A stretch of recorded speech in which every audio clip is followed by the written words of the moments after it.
But in Sahaja Yoga is much deeper work to do. It has to penetrate into the society, into the political life, into economic life. You have to emancipate the whole world.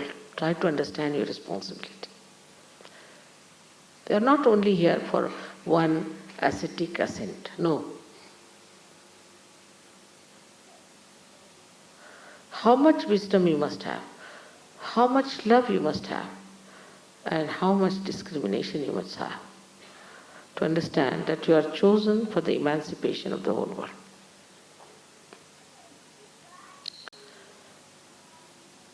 So now this so-called limited love, what is the solution which takes you to destruction? Is the unlimited love. Because Shiva is nothing but love. He is love.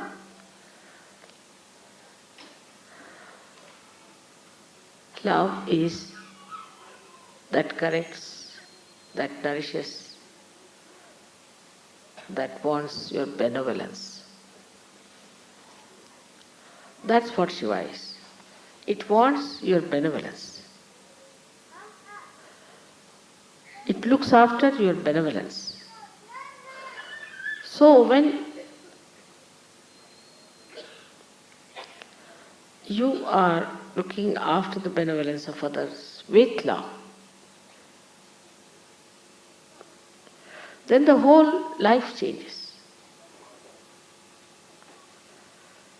The whole pattern changes. And you really enjoy it because you become one with so many concerns, so many families, so many things, so many problems of others and us. So you just feel you are one with so many. Thus we have so many Sahajogis here today. First time when I came to Italy, I must tell you,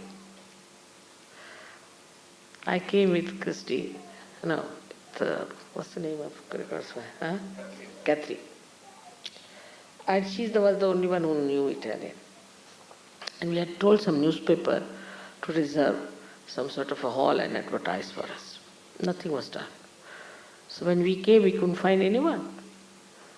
So I went round with her to put the posters. But still nobody came. And today we are so many. But we must know that we are bound to each other by love. And the love that is for our benevolence, for our ascent.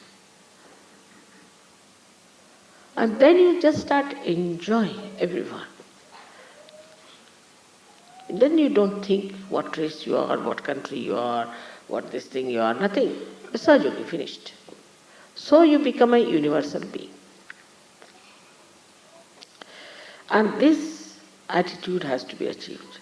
When I hear that some Indian girls are tortured and troubled, I think, how can they do it? Or somebody who is a black skin, they are tortured. Or some Indians are treating somebody because they are of low caste. It's not possible because they are all part and parcel of one body. They are all brothers and sisters, born of the same mother. But this is only possible when you dissolve that limited relationship of yours into this great unlimited ocean of love. Then only it is possible. And if it is not there, do not try to justify. Just watch yourself. See for yourself. Are you really in love with everyone? You see, I would say that all the time when I suppose to go for shopping, I just think, oh, this one will be nice for this one. That will be nice for that one. For myself, if you say, it's impossible for me to buy anything for myself. It's an impossible situation. Unless it is absolutely immediate or some problem is there, if I'm just without it. I won't even buy a drink for myself, even if I'm thirsty. Because the whole thing is the joy of others. Oh, this will be nice for that person. This will be good for that person.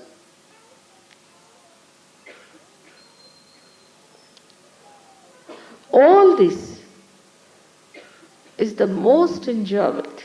I mean, why all this is for there? After all, think about yourself. Why am I here? I'm here to enjoy everyone, everyone. They are all realized souls, such beautiful lotuses. I'm not going to stoop down to the mud. Now I'm a lotus. That is the way you open the heart. The lotus of your heart. And the fragrance of such a person is so beautiful. It's so beautiful.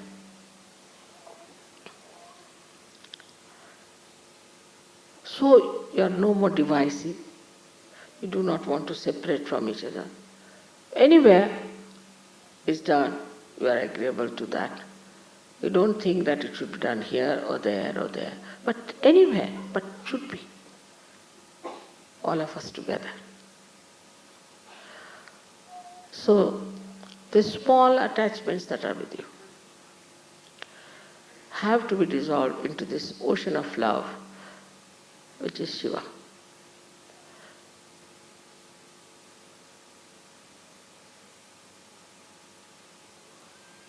Fourth one is the most important for all of us, is to know that there is a nadi which passes through left Vishuddhi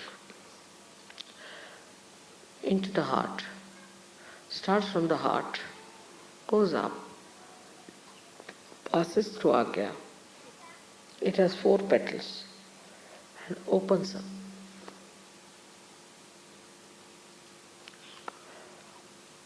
This is the one which gives you the state which is called as Turya. We live in 3 states. In the awakened state, Jagruti, our attention goes to this, that and all that, we spoil our attention. But the second one is the one, what we call, is that we sleep. When we sleep also, all these things that have happened come to us from our past and things like that. But then we go to the deeper sleep called as Sushupti. It's a state where you have deep sleep and you dream of something that is reality also. You may dream about me. Like it's the ethereal part of the subconscious where some beautiful informations are passed out. Supposing I come, say, to Italy. Italians might know in their Sushupti that I have come here, or maybe anybody might know, depends on. But the 4th state is called as Turya. There are 2 more states. You are in a Turya state, is the 4th state. Turya means 4th. 4th state is where that you are in a thoughtless awareness state. When there is no thought, just think of it. When there is no thought, you have to be innocent. When there is no thought, you have to have vibrations. When there is no thought, you cannot be attached to anyone. So into that thoughtless state you have come now as a Turya Stithi. And in this state, when you are, these 4 petals which are within you have to open out in your brain. They come from your heart to your brain.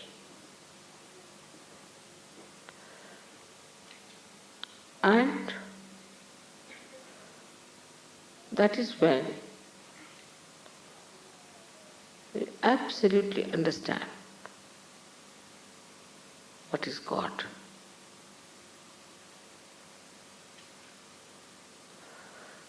absolutely know what is God is. That is the time when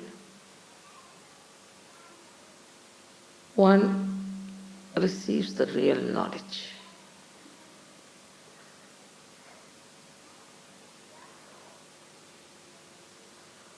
But unless and until these four petals open, one may fall back. And that's why some of the Sajogis who are still meddling with things which they should not do, go down. And they don't understand what is God is. But it's not the understanding, you understand this one little point, that it comes from your heart into your brain, not from your brain to your heart. It comes as if the ambrosia of your bhakti covers your brain. Absolutely. Say for example, Shankaracharya wrote a beautiful treatise called as Viveka Chudamani, where he described what is God, this, that, and Viveka means the conscience and consciousness and all that he described, quite a lot. But there was one horrible fellow called Sarma who started arguing with him and he got fed up. Shankaracharya. He said, no use talking to them. So he just wrote Saundarya Lahari. Saundarya Lahari is nothing but all the mantras praising the mother. He said, I know mother, now let me praise her. The thing doing, what's the use of talking to these people? Stupid things, how will they understand?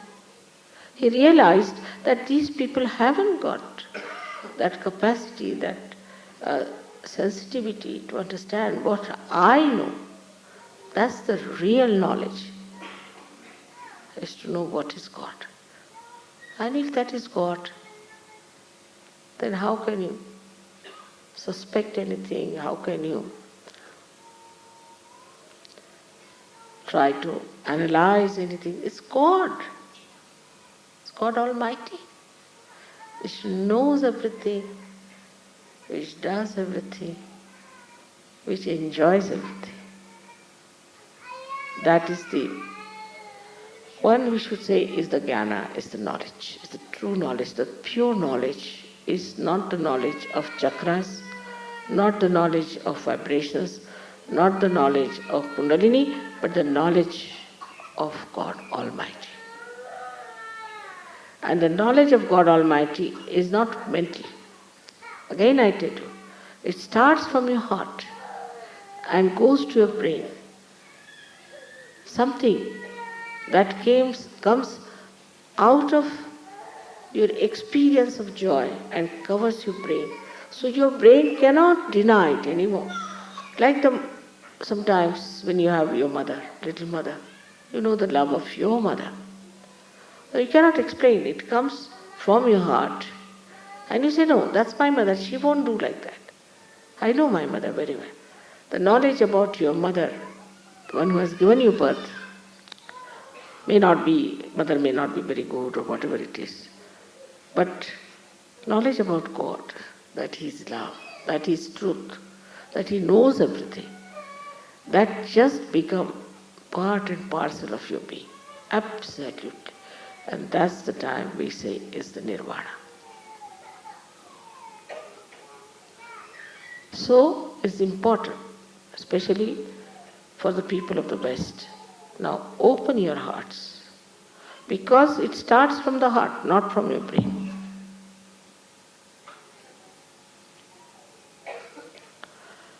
Do not judge people on vibrations. Judge yourself all the time. I had told that Shiv Puja means more explanation, more understanding, more this thing, because in other pujas we do all these mantras, this, that. But in this puja is to know the knowledge, it's God. And to know that you know God itself is so great. whatever it is. She may be Mahamaya, she may be anything, but I know. It cannot be described in one book, it cannot be described in 100 books. It cannot be described in words, but to know that's God. After all, that's God, God Almighty.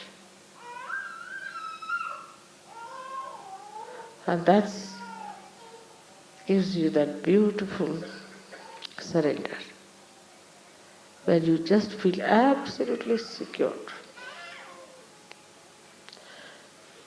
in that ocean of love. I wish you all to achieve that state. May God bless you.